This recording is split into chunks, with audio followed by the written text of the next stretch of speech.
Good morning. This is the Hungry Millennial back again with yet another question that was sent to my inbox. And this question is how do you get a raise?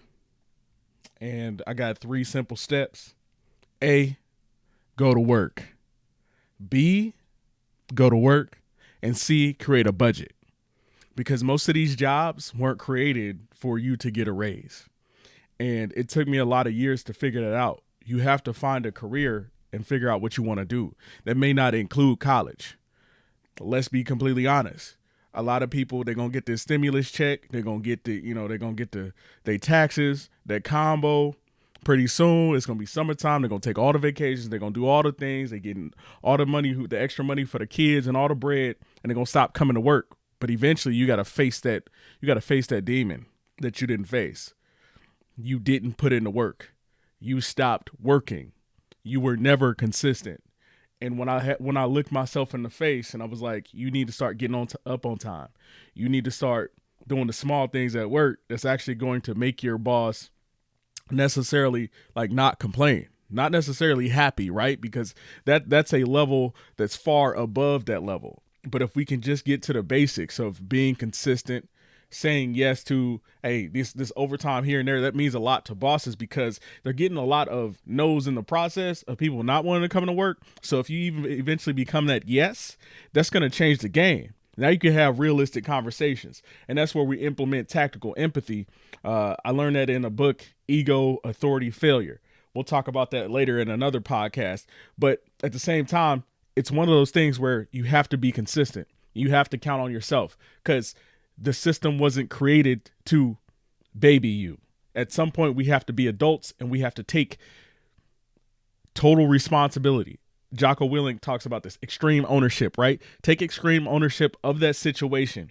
Get in there and put in the work and do it consistently. We're not talking about just 2 days. We're not talking about I came in every day last week. We're not talking about I came in, I worked all month consistently.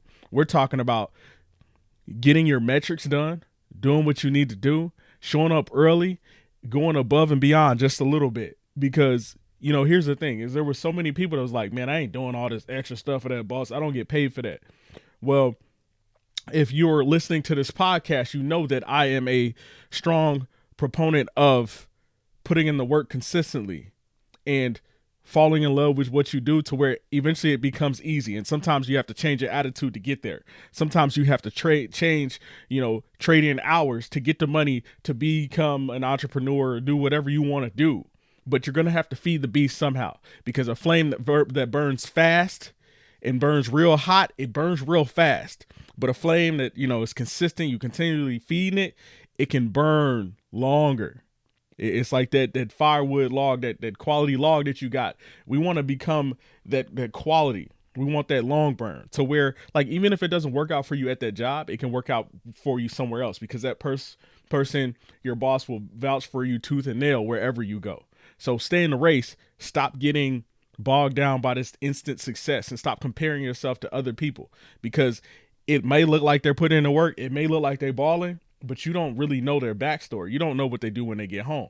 So focus on you and focus on those small things. That's going to help you get that raise. So, this is Hungry Millennial back again with the proactive pragmatism. If you have any questions for the podcast, keep sending them in. I appreciate you guys, and I enjoy answering these. So again, you can find me at PROPRAG20 at gmail.com. Thank you.